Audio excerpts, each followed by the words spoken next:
Partai Keadilan Sejahtera (PKS) resmi akan mengusung Anies Baswedan di pemilihan Gubernur Jakarta 2024, berpasangan dengan Wakil Ketua Majelis Syuro PKS, Sohibul Iman. Sedang tak berada di dalam negeri, melalui laman Instagramnya, Anies pun mengapresiasi keputusan PKS tersebut dan menjelaskan segera berkomunikasi dengan PKS untuk membahas langkah berikutnya. Anies menambahkan akan ada parpol lain yang bergabung untuk mengusungnya di Pilkada Jakarta.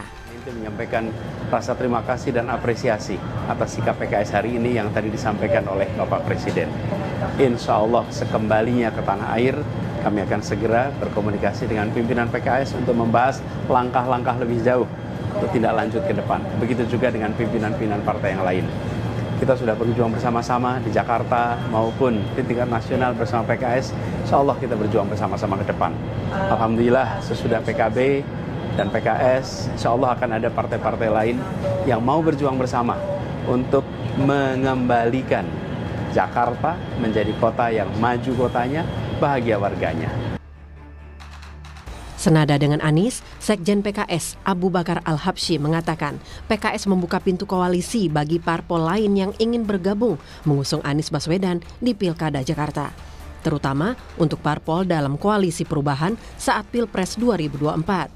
Nggak mungkin kita dengan partai yang sudah bergerak membawa Anies tidak didialogkan.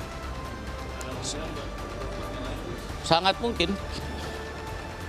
Kita kan lebih senang kalau semakin banyak yang mendukung lebih bagus. Iya toh? Tidak ada istilah kita batasi dalam dukungan. Lalu bagaimana dengan PDI Perjuangan, partai politik dengan suara terbesar saat pemilu legislatif? Ketua DPP PDIP, Puan Maharani menyebut PDIP masih menimbang semua nama potensial termasuk Anies Baswedan. Pak Anies juga masuk radar. Semua nama dipertimbangkan. Tapi kalau di Jakarta bakal ngajuin kader sendiri juga nggak sih Mbak Puan dari PDIP? Apa bakal Pak? Ada siapa sih Mbak nama kader PDIP yang sekiranya akan diajukan di Pilkada Jakarta Mbak yang paling menonjol sejauh ini? Nama yang menonjol tapi belum bisa dikeluarin. Nama lain yang disebut-sebut akan maju di Pilkada Jakarta adalah mantan Gubernur Jawa Barat Ridwan Kamil.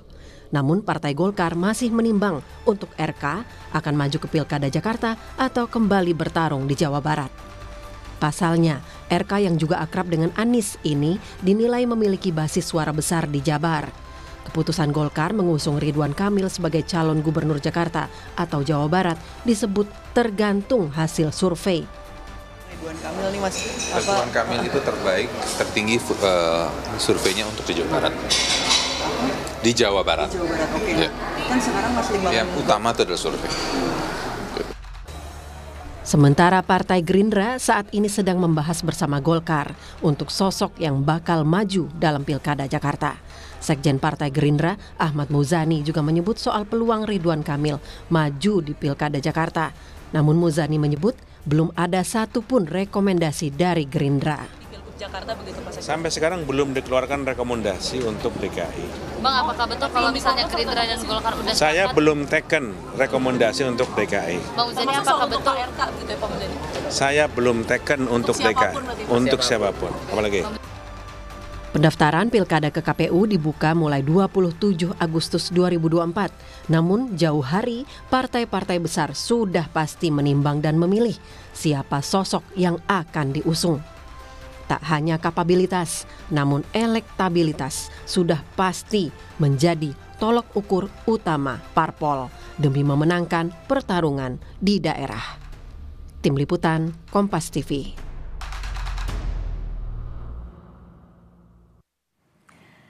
Ya, nama Anies Baswedan lagi-lagi ramai diperbincangkan. Basis suara yang besar di Jakarta menjadikan Anies layak kembali diusung partai politik pendukungnya pada Pilpres lalu. PKS sudah lebih dulu menyatakan dukungan untuk Anies di Pilgub Jakarta. Sementara di sisi lain, sosok yang bakal jadi pesaing Ridwan Kamil disebut-sebut masih dipertimbangkan Golkar untuk Pilgub Jakarta. Lalu bagaimana pertimbangan Golkar? Dapatkah kelak Anies melawan RK merebut kursi Jakarta 1? Kita bahas di pagi hari ini bersama dengan narasumber yang sudah hadir ke studio. Sudah ada juru bicara dari Partai Keadilan Sejahtera, ada Kang Pipin Sopyan. Assalamualaikum, selamat pagi Kang Pipin. Salam Mbak Disti. Iya, kemudian juga ada juru bicara tim pemenangan Pilkada PDI Perjuangan Mas Ciko Hakim. Selamat pagi Mas Ciko, assalamualaikum. Waalaikumsalam. Ya, kemudian juga melalui sambungan Zoom ada pengamat politik dari Universitas Paramadina, ada Pak Ahmad Khairul Umam. Selamat pagi, assalamualaikum Mas Umam. Waalaikumsalam, selamat pagi Mbak Disti dan Ciko. Nanti juga kita masih akan bergabung dengan dari Koalisi Indonesia Maju, salah satunya ada dari Ketua DPP Partai Demokrat, ada Pak Herman Hairon yang kami masih mencoba untuk menghubungi beliau. Tapi saya bertanya dulu nih, pertama ke Kang Pipin, ini kan kita lihat ya, di pekan ini PKS mendapatkan spotlight yang benar-benar luar biasa setelah nama Anies Baswedan ini diusung oleh PKS. Nah yang kemudian menjadi pertanyaan, PKB, PKS sudah mengusung nama Anies Baswedan. Nasdem kapan? Apakah sudah ada pembicaraan? Kan katanya terbuka untuk parpol lain. Ya tentu tanya ke Nasdem ya kapan. Okay. Tapi kalau pembicaraan ada ya. Kami sebelum PKS memutuskan untuk mengusung Pak Anies dan Pak Sohibul Iman, kami juga sudah silaturahim ke Nasdem Tower pada hari Jumat lalu ya. Dan saya kira ada sinyal positif ya dari Pak Surya Paloh melihat ke depan siapa yang akan memimpin Jakarta. Karena kami melihat beliau punya pandangan yang sama tentang siapa sosok yang akan memimpin Jakarta. Pertama misalnya yang ingin kita usung dan beliau sampaikan yang punya rekam jejak yang baik. Ya, baik di eksekutif maupun di legislatif. Ya, yang kedua adalah yang punya kredibilitas dan kapasitas. Ini dua-duanya sama-sama doktor, sama-sama lulusan luar negeri. Kalau Pak Sohibul Iman S1, S2, S3-nya Jepang. Dan yang ketiga adalah yang punya elektabilitas tinggi dan punya mesin partai yang kuat. Nah di situ peluang Pak Anies dan Pak Sohibul Iman bisa maksimal di Jakarta. Sehingga tiga kriteria itu kami yakin bahwa siapapun partai politik akan melirik pasangan ini dan potensi menangnya besar. Ya, tidak hanya menang tetapi memiliki kemampuan untuk menyelesaikan persoalan yang ada di Jakarta. Jadi kalau kita melihat misalnya PKS kenapa sih mencalonkan Pak Sohibul Iman misalnya? Karena beliau ini tangan dingin, pekerja keras, budaya Jepangnya kuat. Jadi kombinasi antara budaya Asia, Indonesia dan Jepangnya kuat, dan sehingga ketika beliau memimpin dimanapun, di BPPT, sebagai wakil ketua DPR bidang ekonomi, sebagai presiden PKS ya, dan juga sebagai rektor Universitas Paramadina waktu itu, selalu kisah sukses itu beliau torehkan. Dan ketika bertarung di DPR RI juga nggak pernah gagal, sehingga kami yakin bahwa ketika nama beliau dinaikkan, maka akseptabilitas juga tinggi. Para elit partai politik tidak ada penolakan terhadap beliau, karena selain politisi memang beliau adalah seorang teknokrat. Jadi betul memiliki pemahaman, pengalaman dan juga punya wawasan yang luas. Dan saya kira Jakarta membutuhkan sosok seperti Pak Sohibul Iman ke depan, yang insya Allah mudah-mudahan bisa mendampingi Pak Anies Baswedan. Oke, ini ada dari PKS sendiri memang sudah mengusung 2 nama untuk Cagup dan juga Cawagup, ada nama Anies Baswedan dan juga Sohibul Iman, tapi juga kemudian partai politik, semua partai politik di Jakarta begitu ya, khususnya di Pilgub Jakarta ini tidak bisa berjalan sendiri, harus ada kawan koalisi untuk memenuhi syarat 22 kursi di DPR.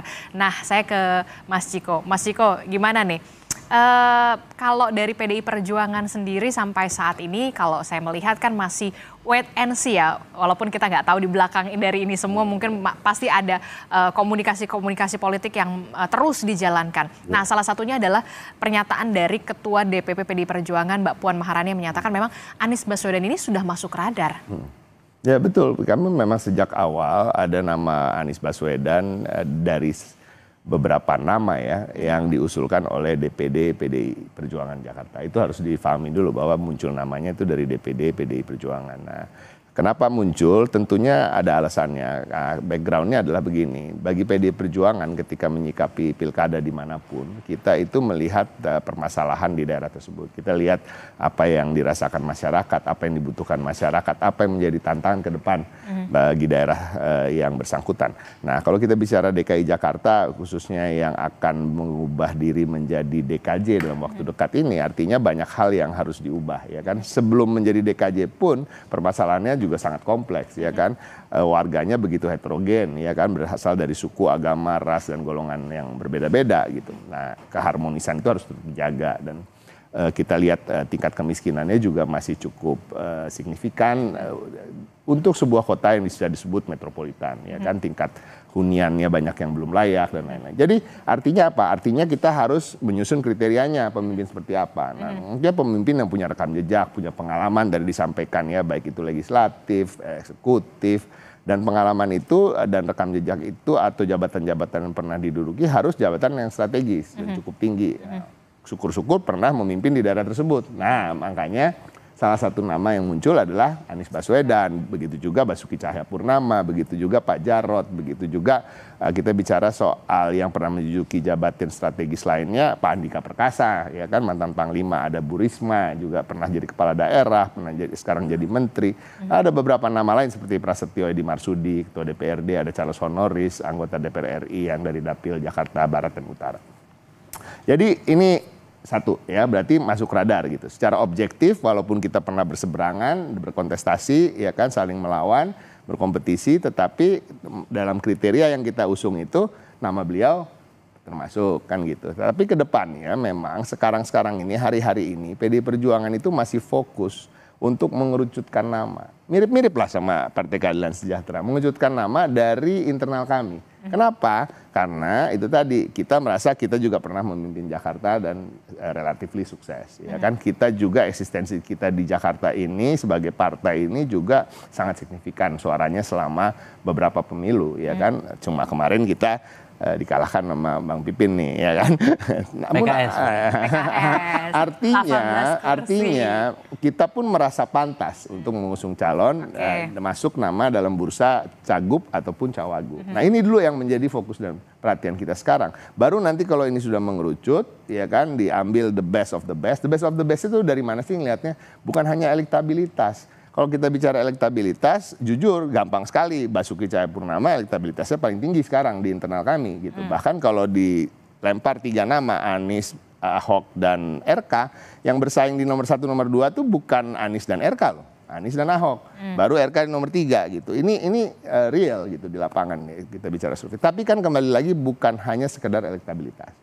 Tingkat penerimaan dari parpol lain ketika kita ingin berkoalisi itu juga harus dipikirkan. Jadi banyak hal gitu ya dalam politik ini, masyarakat kan pinginnya cepet-cepet aja nih. Siapa sih mau nyalonin siapa? Ini gitu. Mereka melihat Anies Sohibul Iman gitu. Tapi kan banyak yang nggak tahu bahwa kursinya belum cukup. Kalau PKB nggak fix, ya kan. Kalau Nasdem belum pasti kan gitu. Nah, ini juga harus menjadi pertimbangan kami gitu. Nah, kita apresiasi apa yang dilakukan oleh PKS. Itu move yang menurut saya sangat baik, move sebagai partai yang memang menempatkan posisinya bahwa kita pemenang di sini, kita berhak. Ya, kita harus melakukan move yang pertama gitu. Itu sangat bagus. Coba ke depan tentunya saya masih meyakini lah, masih bisa dinegosiasi di antara nama-nama itu. Gitu. Nah, ya kan? itu dia. Bisa jadi kan nama Pak Aniesnya bisa nggak ada gitu ya. Bisa jadi dari PD Perjuangan dan Pak Sohibul Iman misalnya kan gitu. Atau nama yang keduanya gitu kan, masih ada negosiasi. Atau ada poros ketiga gitu kan, PD Perjuangan dengan Partai Kebangkitan Bangsa misalnya, iya kan? Karena PKB nggak happy, nggak kebagian namanya di antara kombinasi itu kan gitu. Jadi semua ini masih bisa ini, tapi hari-hari ini kita pastikan dari PD Perjuangan yang menjadi fokus kami adalah kita ingin mengerucutkan dulu nama dari internal kami. Oke, kalau saya melihat memang ada langkah cepat dan begitu percaya diri dari Partai Keadilan Sejahtera untuk mengeluarkan langsung 2 nama begitu, Anies Baswedan dan juga Sohibul Iman. Pasti punya alasan tentu saja, karena memang salah satunya adalah PKS ini merupakan partai politik dengan raihan suara tertinggi yang punya daya tawar politik begitu. Tapi yang kemudian menjadi tidak bisa ditutup mata, memang PKS ini butuh kawan koalisi begitu. Nah, kalau saya melihat begini, kalau dari PDI Perjuangan sendiri saya melihat benar nggak sih kalau memang ini nih masih ditarik ulur nih, karena PDIP maunya ya paling nggak posisi cawagup juga deh gitu. Kalau misalkan memang sama Anies Baswedan, sementara kalau PKS sendiri saya nggak mau nih, PKS udah 2 kali nih kebobolan gitu. Kita nggak mau terlalu lompat untuk menyebut nama sosok ya. Kita lebih berpikir tadi, satu fokus pengerucutan nama ya. Either cagup atau cawagup sebenarnya. Ini masih bisa dibicarakan nanti dengan partai politik pengusung lain. Nah, artinya kita lebih ingin mengusung dulu di internal kami, kemudian berbicara dengan partai politik tersebut. Ya kan, partai politik tersebut apa betul akan mengusung A seperti yang dibilang tadi ya, kita harus kan yang paling tahu adalah Partai Keadilan Sejahtera ya kan. Kalau mereka harus mengorbankan salah satu nama antara Pak Anies dan Pak Sohibul Iman, mana yang akan dikorbankan kan gitu. Kalau koalisi-koalisi atau partai-partai lain yang ingin bergabung mengatakan nggak boleh gitu dong, lu salah satu aja gitu. Kira-kira begitulah. Kami ya, jadi ya kami memang yang luar biasa itu kalau misalnya kader kami yang diminta untuk berpasangan nih. Jadi tidak hanya PKS. Kalau PKS menginginkan Pak Sohibul Iman, Anies Sohibul Iman, ya wajar gitu ya. Tetapi kalau misalnya partai lain yang juga sudah berminat dan tertarik dan juga punya komitmen untuk mengusung Anies Sohibul Iman, ini yang luar biasa. Jadi saya setuju dengan Bang Ciko ya, bahwa akseptabilitas itu penting. Jadi memang elektabilitas tinggi belum tentu dicalonkan. Jadi yang kita cari adalah yang minim penolakan baik dari publik maupun dari partai politik, dari pimpinan partai politik. Nah, kami melihat bahwa sosok keduanya ini minim penolakan ya, dan salah satunya Pak Sohibul Iman ya. Karena memang beliau punya rekam jejak yang baik kemarin ketika sebagai tim kecil ya, tim 8, dan beliau ketika di Koalisi Perubahan juga diterima oleh berbagai partai politik ya, tidak hanya di Koalisi Perubahan kemarin, PKB, Nasdem, di partai lain juga beliau diterima dengan baik, misalnya di Partai Demokrat juga diterima dengan baik, di partai yang lain juga, mudah-mudahan di PDIP juga begitu ya. Dan sehingga kami sih hakul yakin ya, kami tidak akan mendahului takdir, kami akan ikhtiar yang terbaik untuk memasarkan sejak dini Anies Sohibul Iman. Aman untuk Jakarta, yang lebih aman. Memasarkan sejak dini, itu dia kalimat kuncinya. Nah, yang kemudian juga menjadi pertanyaan saya, Kang Pipin, begini. Anies ini memang diusung oleh PKS. Ada komunikasi tentu jelas antara PKS dan juga Anies Baswedan. Tapi kemudian apakah nama Sohibul Iman ini juga memang disetujui oleh Anies Baswedan dan juga PKS, memang oke, saya bersedia dengan Pak Sohibul Iman. Ada pembicaraan sampai ke situ dari Anies Baswedan? Tentu ya. Kami harus menghormati ya, meskipun domain otoritas untuk menentukan calon gubernur, wakil gubernur adalah para pimpinan partai politik. 20% tiket itu ada di Ketua Umum Pak Syaihu, misalnya di Nasdem ada Pak Surya Paloh atau Gus Imin di PKB gitu ya. Tentu kami membicarakan juga dengan beliau bagaimana Pak Sohibul Iman, dan beliau paham betul kualitas Pak Sohibul Iman. Apa respon dengan Pak Anies? Ya beliau happy, beliau menunjukkan bahwa optimisme untuk memimpin Jakarta ke depan ya. Tinggal nanti ikhtiar ya, kami tugaskan kepada Pak Anies Baswedan untuk memastikan cukup kursi. Jadi sehingga nanti kami memang sudah komunikasi, tetapi tentu beliau juga harus bangun komunikasi bahwa tiket di PKS itu baru 18 gitu, masih kurang 4 kursi lagi. Dan tentu beliau juga berikhtiar untuk mendapatkan tambahan 4 kursi sehingga beliau bisa berlayar dan Pak Sohibul Iman juga bisa berlayar. Dengan punya akseptabilitas dari partai politik lain. Betul. Dan beliau menunjukkan rasa terima kasih ke PKS, kemudian kan beliau juga dalam perjalanan ke Spanyol juga menyampaikan itu kan, bahwa setelah dari Spanyol maka akan kembali ke tanah air dan kita akan membahas bagaimana langkah-langkah selanjutnya begitu ya.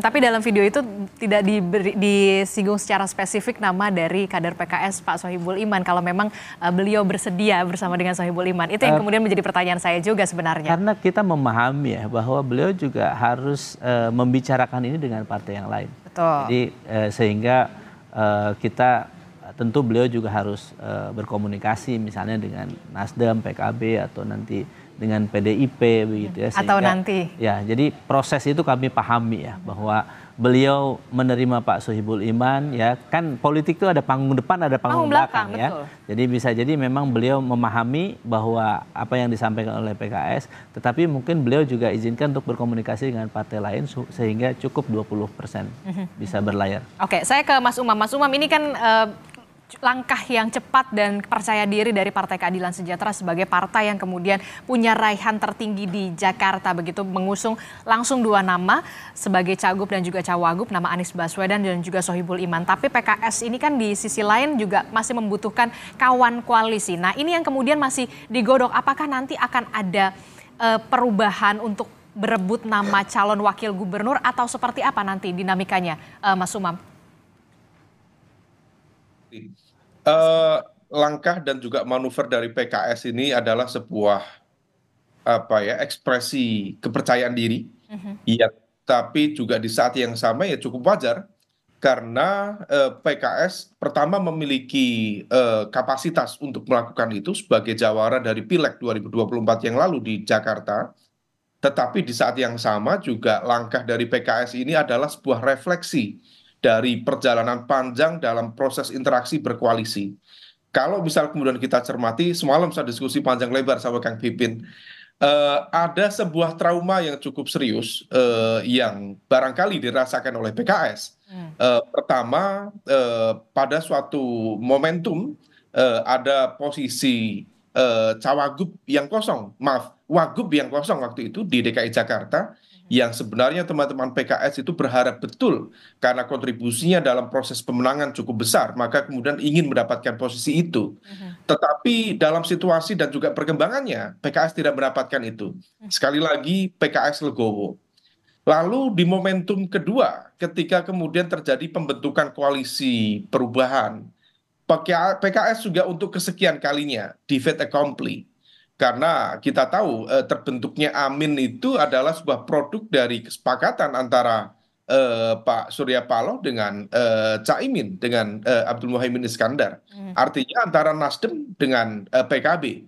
Sementara posisi dari PKS seolah kemudian di fait accompli, padahal PKS adalah pemain lama dalam mengusung nama Anies Baswedan. Nah, apa yang dilakukan PKS ini adalah sebuah langkah yang sebenarnya mengkopi dan juga mempelajari secara detail apa yang dilakukan oleh PKB. Kalau bisa ngedil dulu, ya deal aja dulu. Nah, ini yang kemudian dilakukan. Nah, maka kemudian barangkali yang diharapkan oleh teman-teman PKS adalah ya terutama PKB sebagai salah satu partai di dalam koalisi perubahan juga bisa menerima itu. Karena kalau dulu PKS di fait accompli, maka dalam konteks di Pilkada DKI Jakarta, ya PKB seharusnya juga bisa menerima. Toh juga komposisi kekuatan suaranya juga terpaut cukup signifikan. Praktis ada sekitar 8 perbedaan jumlah kursi di DPRD. Nah, ini yang kemudian akan mengalami dinamika. Kalau misal kita cermati statement terbaru ya dari DPP PKB yang direpresentasikan oleh statement dari Mas Syaiful Huda, ada semacam dinamika yang perlu diantisipasi oleh Anies Baswedan, oleh PKS atas keputusan untuk mengusung Aman ini, Anies Baswedan dan juga Bapak Sohibul Iman. Nah, kalau misal kemudian statement dari Gus Huda yang beberapa hari kemarin itu betul-betul kemudian menunjukkan indikasi ada semacam upaya untuk menghidupkan kopling, mencari celah untuk melakukan titik pisah dengan Anies Baswedan, maka harus diantisipasi. Statement letternya PKB demikian. Penunjukan Aman menjadi kurang menarik. Kemudian di saat yang sama penunjukan Aman menjadi ruang bagi partai-partai lain untuk ikut berpartisipasi dalam proses pembentukan koalisi itu. Nah, ini bisa dimaknai sebagai sebuah indikasi awal PKB tampaknya memiliki potensi orientasi untuk konteks yang lain. Dinamika ini harus betul-betul diantisipasi betul oleh Anies Baswedan dan juga PKS, karena kalau misal kemudian rontok satu dukungan terutama dari PKB sebagai salah satu elemen dari koalisi perubahan, maka praktis terjadi pengurangan cukup signifikan dalam level konteks DKI Jakarta. Nah, ada poin yang lain Mbak Adisti yang perlu diantisipasi dalam konteks pembentukan aman adalah bagaimana Anies Baswedan dan PKS bisa melakukan ekspansi dalam konteks penguasaan basis pemilih loyal yang baru. Karena praktis antara Anies Baswedan dan juga PKS tampaknya memiliki ceruk yang sama. Kalau kita cermati dari hasil pemilu 2024 yang lalu, kemenangan Anies Baswedan di level DKI Jakarta itu hanya terjadi di Jakarta Timur, kemudian Jakarta Selatan, dan juga di Jakarta Pusat. Dan Jakarta Pusat pun sifatnya juga berimbang dengan Pak Prabowo waktu itu. Nah, kekuatan PKS juga sama. Praktis di Jakarta Timur, kemudian Jakarta Selatan. Nah, sementara di basis-basis yang lain, PDIP salah satu yang cukup melakukan perlawanan sengit itu di Jakarta Barat dan juga di Jakarta Utara. Artinya, kalau misal kemudian Anies Baswedan dan Pak Sohibul Iman diajukan, maka pertama tadi, betul-betul harus meyakinkan backup kekuatan politik, terutama modal awal, itu harus solid. Dan yang kedua, harus dipikirkan bagaimana dalam rentang waktu yang tersisa ini bisa melakukan ekspansi basis pemilih yang baru tanpa terjebak pada kolam dan juga kotak yang sama. Nah, ini yang harus diantisipasi. Saya yakin Pipin sudah mencoba untuk melakukan pendekatan-pendekatan itu. Dan tadi, kalau PKB betul mencoba untuk bermanuver, nah ini akan menjadi sebuah kabar baik bagi Bang Ciko. Barangkali akan ada satu teman permainan baru yang bisa dijadikan sebagai modal koalisi poros ketiga di DKI Jakarta. Oke, saya tangkap maksud Anda begitu ya. Anies Sohibul Iman ini apakah belum sepenuhnya aman ternyata ya, utamanya dari PKB, Nasdem dan juga PDIP Perjuangan. Nanti apa langkah dari PDI Perjuangan juga, PKS seperti apa? Tetaplah bersama kami di Sapa Indonesia Pagi. Terima kasih Anda masih bersama kami, Saudara, di Sapa Indonesia Pagi masih membahas soal bagaimana dinamika politik dari Pilgub Jakarta yang nampaknya ini semakin memanas setelah Partai Keadilan Sejahtera ini resmi mengusung nama Anies Baswedan dan kader internalnya nama Sohibul Iman. Nah, kalau tadi kita sudah melihat dan juga mendengar bagaimana analisa dari Mas Umam yang mengatakan bahwa memang sepertinya pasangan Anies Baswedan dan juga Sohibul Iman ini nampaknya belum sepenuhnya aman. Bagaimana Anda meresponnya? Oh ya, kami memahami itu, kami menyadari itu bahwa 18 kursi itu masih kurang 4. Tetapi ikhtiar itu sudah kita lakukan dan sudah pembicaraan serius untuk mengusung Anies Sohibul Iman juga sudah dilakukan. Dan kami mengumumkan ini juga bagian dari pembicaraan sebelumnya dengan calon mitra koalisi kami. Dan kami sih yakin, karena bagaimanapun waktu kurang lebih 150 hari ini, waktu yang tidak panjang, ya kami ingin ikhtiarkan supaya elektabilitasnya meningkat. Karena orang memilih sosok tertentu itu butuh waktu. Ya. Dan betul. Kami berharap dengan waktu yang ada ini bisa mensosialisasikan Anies Sohibul Iman ini ke setiap rumah yang ada di Jakarta. Sosialisasi kepada warga, tapi bagaimana dengan akseptabilitas kepada PKB? PKB dulu deh gitu. PKB karena memang sama-sama mengusung nama Anies Baswedan begitu. Kalau kita lihat dari PKB sendiri mengalami saya bilangnya bukan resistensi, sedikit aduh kok nama ini ya gitu. Anda bagaimana PKS? Sebetulnya kalau kita lihat rekam jejak Pak Mas Huda misalnya, beliau menyatakan sebelumnya minggu lalu merekomendasikan ketika kami mengatakan bahwa Pak Sohibul Iman itu salah satu calon gubernur, beliau merekomendasikan Pak Sohibul Iman sebagai wakil. Jadi sebetulnya saat ini kemudian akhirnya PKS mengumumkan, saya yakin bahwa akan diterima. Karena bagi kami gini, kami hakul yakin bahwa setiap partai politik itu akan rasional memilih pasangan calon yang berpotensi menangnya besar. Dan untuk bisa diterima, menaikkan elektabilitas diterima oleh partai-partai, memang caranya adalah ya kita banyak sosialisasi kepada masyarakat. Karena elektabilitas, disukai, mau dipilih, dicintai oleh rakyat warga Jakarta. Kalau elektabilitasnya leading ya mau betul, gimana gitu. Ya, saya kira nanti juga bisa jadi Bang Ciko juga melirik Amin Aman ya. Aman ini sebagai pilihan utama di Jakarta. Oke. Gimana Mas Ciko? Iya, aman lah, aman nggak? Aman nggak? Nggak, kalau aman belum lah ya. Aman belum, oke. Belum aman. Tapi gini, tapi yang disampaikan oleh Kang Pipin tadi itu kan bisa nggak salah juga. Karena politik ini kan dinamis, ya cair. Kita juga bukan melihat dari sisi kita sendiri aja.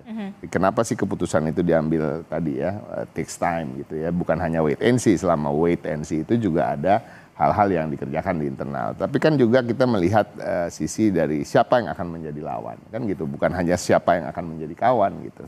Nah, tapi kembali lagi, semua juga yang kita anggap bisa menjadi lawan, bisa jadi akan menjadi kawan. Kan ini sebenarnya sangat dinamis gitu. Nah, dengan jumlah partai yang ada di Jakarta, itu dan perolehan-perolehan kursinya itu memungkinkan juga untuk muncul 3 poros. Nah, ini juga bisa menjadi hal yang dipikirkan. Menarik, 3 poros yang memang kalau memang PDI Perjuangan ingin memajukan kader internalnya sebagai calon gubernur. Betul, dan itu sampai hari ini belum berubah bahwa kita ingin nama kader dari internal kami masuk dalam kombinasi nama either Cagup atau Cawagup. Kawan koalisinya siapa kira-kira PKB? Bisa PKB ya kan, kita nggak tahu juga Nasdem. Karena sekarang yang seakan-akan ya sudah sangat fix itu kan Sohibul Iman dan Anies, gitu. PKS lah kasarnya. Kan kita harus put aside dulu nama tokoh, kita harus bicara soal parpolnya dulu karena ini kan memang ajangnya partai politik ya, pilkada. Pencalonan dalam pilkada ini adalah ajangnya partai politik. Karena apa? Karena ada persyaratan jumlah suara dan jumlah kursi. Artinya kita harus melihat jumlah kursi tadi 15 kurangnya cuma 18 kurang 4. Dikurangin loh Mas Ciko. Sebenarnya ya, yang 15 kita. Kenapa nggak kita balik aja? Okay. Jadi intinya gitu. Jadi itu dulu yang kita lihat dan sampai hari ini walaupun PKS tadi sudah seakan-akan fix menyebut 2 nama itu, tapi kan kembali lagi masih kurang 4 kursi. Jadi semuanya masih bisa cair dan dinamis. Tapi yang bisa dipastikan dari PKS adalah kalaupun tidak mengusung 2 nama itu, salah satu nama. Itu yang kita harus patut apresiasi. Ya, kita harus hargai itu. Oke, menarik juga soal pembahasan poros ketiga ini begitu ya. Kalau memang betul PDI Perjuangan ingin memajukan kader internalnya sebagai calon gubernur ya kan, karena juga punya posisi 15 kursi walaupun memang harus ada kawan koalisinya juga. Nah, sudah bergabung bersama kita dari Partai Golkar sudah ada Ahmad Doli Kurnia. Selamat pagi, assalamualaikum Bung Doli. Waalaikumsalam. Ya, kita dari tadi ngebahasnya Anies Sohibul Iman, Aman, Anies Sohibul Iman terus gitu ya, PKS, PDIP. Nah, nih saya mau tanya sekarang kalau dari Golkar sendiri begitu ya, bagaimana soal Ridwan Kamil? Ini kan ada juga yang cukup mengejutkan, salah satu pernyataan dari Partai Demokrat yang mengungkap bahwa Koalisi Indonesia Maju ini sudah sepakat untuk mengajukan nama RK di Jakarta, bukan di Jawa Barat. Saya ingin minta penjelasan dari Golkar sendiri bagaimana? Sudah sampai ke situ memang? Saya juga tidak tahu ya apa yang disampaikan teman-teman Demokrat itu, keputusannya itu di mana dan kapan ya. Karena setahu saya bahwa pertemuan antara ketua umum kami dengan ketua umum partai politik di Koalisi Indonesia Maju ini kan sebetulnya juga sering terjadi ya, atau bahkan komunikasi informal juga mungkin hampir setiap hari mereka berkomunikasi gitu. Nah, informasi yang kami dapatkan tentu dari ketua umum kami ya, bahwa sebetulnya sampai saat ini untuk Jakarta dan Jawa Barat itu masih kita menunggu, masih membutuhkan waktu. Dan memang yang waktu itu masih cukup ya, masih sekitar 2 bulan lagi. Yang kita akan melihat perkembangan, mencermati gitu. Nah jadi sebetulnya kalau pertanyaannya apakah sudah ada keputusan atau kesepakatan, setahu saya belum ada. Nah tapi kalau posisi Golkar sampai hari ini kami tetap memandang ya bahwa idealnya Ridwan Kamil itu lebih baik dicalonkan di Jawa Barat ya, dengan berbagai pertimbangan yang sering saya sampaikan. Karena termasuk yang utama kan ya dalam kompetisi ini kan orang semua mau menang ya. Tentu kalau mau menang kita harus berhitung siapa calon-calon yang memang betul-betul kompetitif dan bisa punya daya akseptabilitas di tempat kita ingin berkompetisi itu gitu. Oke, kalau memang berbicara soal menang, ya Golkar memang mau menangnya bersama Ridwan Kamil di Jawa Barat ya, memang sudah jelas begitu ya, memang playgroundnya lah istilahnya gitu ya Bang Doli ya. Nah Bang Doli, kalau memang nanti ada kesepakatan sudah bulat Koalisi Indonesia Maju memang sudah sepakat nih memajukan Ridwan Kamil bersama dengan misalkan Kaesang, apakah sudah dipikirkan peluangnya untuk kemenangan di Jakarta? Ya kita belum bisa mengandai-andai, ini kan semua hitungannya harus pasti ya, dan kita nggak bisa mengatakan kalau nanti seperti ini, kita harus menghitung pada akhirnya kita akan memutuskan siapa yang kita calonkan, pasangannya siapa, dan kemudian nanti yang mau kita hadapi lawannya siapa. Nah ini kan juga harus semuanya dikalkulasi gitu. Nah, apalagi sekarang misalnya sudah mulai muncul kan. Dan kenapa misalnya Golkar kemudian memandang bahwa Ridwan Kamil lebih baik di Jawa Barat kan ya seperti yang saya katakan beberapa kali, karena memang sudah mulai muncul nama-nama di Jakarta yang sebelumnya diperkirakan tidak muncul jadi muncul, dan itu membuat situasi Ridwan Kamil di Jakarta tambah kompetitif gitu dibandingkan di Jawa Barat gitu. Nah sekarang apalagi misalnya kemarin sudah disampaikan oleh kawan-kawan di PKS dipasangkan antara Pak Anies sama Pak Sohibul Iman gitu ya. Nah tentu kan itu nanti akan menjadi pertimbangan kita ya, menentukan siapa, termasuk nanti kalau ada partai Pak Ciko dan kawan-kawan misalnya yang lain memutuskan nama lain, itu kan harus kita hitung. Betul. Apalagi kalau misalkan menarik kalau ada poros ketiga nih gitu kan, yang kemudian bisa dimajukan begitu dalam Pilgub Jakarta. Nah betul. Begini Bang Doli, terakhir singkat saja, oke lah kalau memang RK ini tidak cukup percaya diri Golkar kalau memang maju di Jakarta begitu ya, karena memang kompetitif sekali Jakarta itu, kalau memang kemenangan ya sudah pasti di Jawa Barat. Nah bagaimana kalau memang RK ini nantinya akan disandingkan dengan Kaesang, apakah masih nggak percaya diri juga untuk maju di Pilgub Jakarta? Kan sudah ada nama Kaesang. Ya ini bukan soal percaya diri nggak percaya diri ya, ini kan soal kita nih semuanya mau menang gitu. Dan untuk menang itu kita terbuka saja. Pertama itu yang saya sampaikan ya, bahwa harusnya kan kita juga punya alternatif nama ya. Toh juga kalau kita bicara tentang Koalisi Indonesia Maju, kan masih ada teman-teman Gerindra yang juga punya kader-kader yang saya kira juga harus disampaikan ke publik untuk kemudian diuji. Sama juga dengan teman-teman PAN, teman-teman Demokrat gitu ya. Termasuk juga teman-teman PSI, di sana ada Pak Kaesang gitu yang juga mungkin perlu disampaikan, dan kemudian kita melihat respon dari masyarakat Jakarta seperti apa. Jadi segala kemungkinan tuh masih terbuka. Saya juga tadi dengan begitu belum kesimpulan bahwa Ridwan Kamil belum tentu maju di Jakarta gitu ya. Karena kan tadi kami udah sepakat bahwa karena Golkar ini bagian dari Koalisi Indonesia Maju, maka kemudian pembicaraannya itu nanti juga harus bersama-sama dengan pimpinan-pimpinan di partai politik Koalisi Indonesia Maju. Siapa namanya kita belum bisa. Bahwa tadi kan pertanyaannya pandangan Golkar. Pandangan Golkar sementara ini saat itu seperti, dan kita nggak tahu juga kan besok seperti ini kan masih dinamis. Ya, betul. Mana tahu tiba-tiba misalnya terjadi sesuatu kesepakatan gitu ya. Begitu kan? Atau enggak misalnya tiba-tiba Ridwan Kamil masyarakat Jakarta wah kayaknya ini udahlah yang ini aja, nggak tahu kan kita gitu. Makanya kita lihat masih 2 bulan itu panjang. Dan Golkar masih mencermati survei itu juga kan pastinya di Jakarta dan juga Jawa Barat. Itu yang kemudian juga jadi pertimbangan utama dari Golkar untuk memajukan RK ini di Jakarta atau di Jawa Barat. Saya sudah tangkap itu. Betul. Bang Doli. Terakhir Mas Umam, Mas Umam melihat ini soal RK begitu yang kemudian sebenarnya kalau dari Golkar sendiri kalau memang mau menang ya di Jawa Barat RK bukan di Jakarta begitu. Nah termasuk juga bagaimana peta politiknya nanti kemungkinan adanya poros ketiga di Pilgub Jakarta, peluangnya seperti apa, Anies dinamikanya seperti apa. Terakhir Mas Umam. Ya, Golkar tampaknya tidak ingin kemudian dikorbankan. Karena bagaimanapun juga kalau misal RK dipasang di Jawa Barat, kemungkinan menangnya itu relatif cukup besar. Tetapi di saat yang sama, kalau misal kemudian di Jakarta tidak dipasang nama RK, pertanyaannya siapa nama cagup yang kemudian memiliki tingkat sekompetitif Anies Baswedan.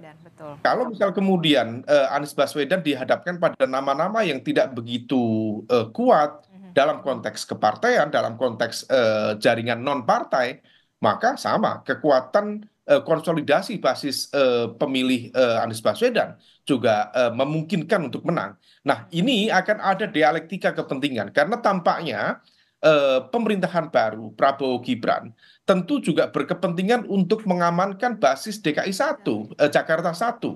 Karena kalau misal kemudian ada kepemimpinan yang berada di luar kontrol Prabowo Gibran di Jakarta 1, maka hal itu berpotensi kemudian memunculkan sebuah rivalitas dalam konteks tantangan sekaligus menjadi potential challenger di pemilu 2029 yang akan datang. Nah, kita bisa memahami kontestasi kepentingan itu.